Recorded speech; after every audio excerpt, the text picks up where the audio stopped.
صباح الإسكندرية الساحر يبدأ هنا حكاية فندق جميل، حكاية فندق 26 يوليو. مش بس فندق، وكمان في عمارات سكنية للإيجار على نفس المستوى اللي انتوا شايفينه، حيث الأناقة تلتقي مع الراحة على كورنيش وسط منطقة متميزة، منطقة سان ستيفانو. يعني خطوة من المول، افتح عينك على فطار مميز واستمتع بفيو جميل. مش بس كده، كمان قريب من كل الخدمات.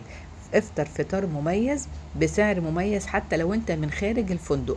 تقدر تيجي وتحجز الفندق عادي جدا من الريسبشن وتدفع المينيمم 150 جنيه. مش بس كده، كمان هتستمتع بفيو مميز جدا وانت بتفطر من الساعة 7 للساعة 11، وتغير جو جدا وتحس ان انت بقيت في حتة تانية خالص.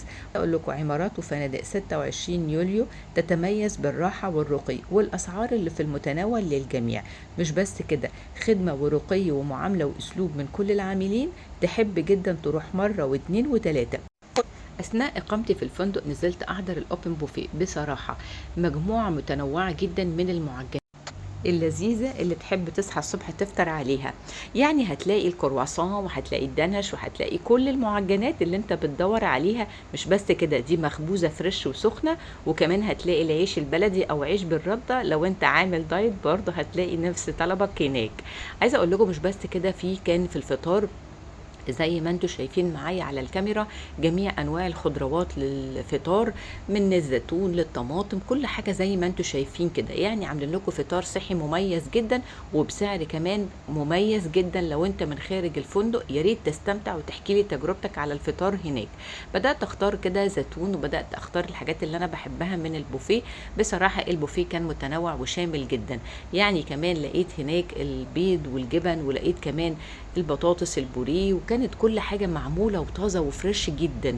بصراحة يومي هناك بحس جدا ان انا في منطقة تانية خالص، بنسى كل ضغوط الحياة وكل اعباء العمل، وبستمتع جدا بان انا بحس بجو الرفاهية.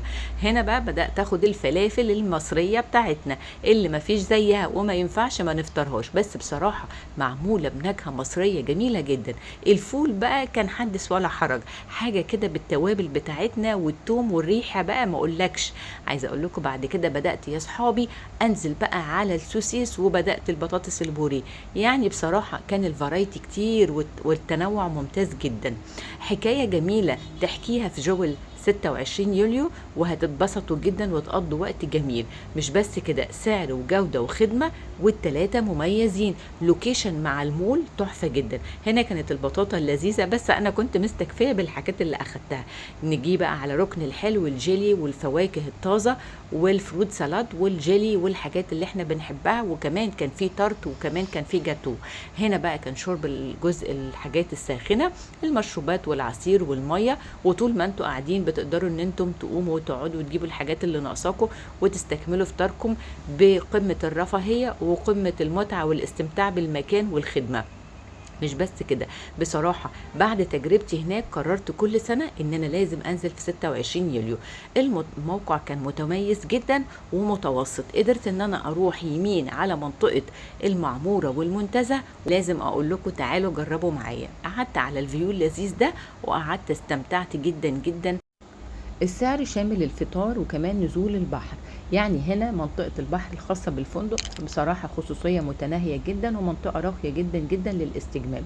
بلس كمان ان انتوا تقدروا تقطعوا تيكت وتستخدموا الشاطئ عادي جدا لو انتوا مش نازلين اقامة في الفندق.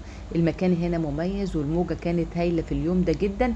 وعايزة اقول لكم ان الاسعار هنا بقى سويت 605 اللي انا كنت نازله فيه. بصراحه كان لطيف قوي. اول ما بتدخلوا في سفره صغيره ب3 كراسي للغدا، وبعد كده انتريه. الانتريه برضو الكنب بتاعه كان مريح، وفي شباك بيطل على البحر على طول زي ما انتوا شايفين.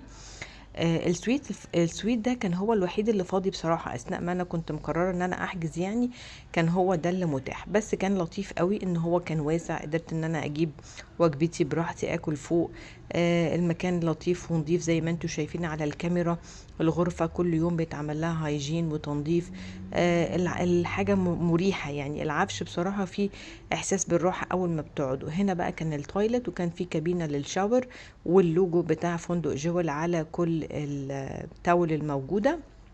وكنت حاسة ان انا بصراحة بقضي اجازة ممتعة ولطيفة. ده شكل الصالة اللي هي فيها السفرة، ودي كانت تلاجة ميني بار بحط فيها حاجة ساقعة وعصير شوكولاتة والشاي. كل يوم بيجيلنا شاي ومية في الغرفة ونسكافيه، وكان بصراحة إقامة لطيفة. الصالة دي كانت مكيفة والغرفة كانت مكيفة برضو، يعني كان سويت 605، لو طلبتوا تحجزوه هتلاقيه مكيف.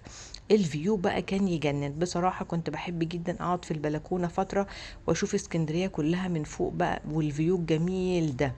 الفندق فيه من ليفل 1 من المستوى الاول لغايه فوق الادوار بقى على حسب انتم ما هتحجزوا. ولو انتوا عايزين سنجل موجود، غرف دبل موجوده، سويت كونكتد لاسره 4 افراد برضو متاح. دي الفراندا اللي كانت موجوده. انا في انتظار ارائكم على تجربتكم في جول سان ستيفانو.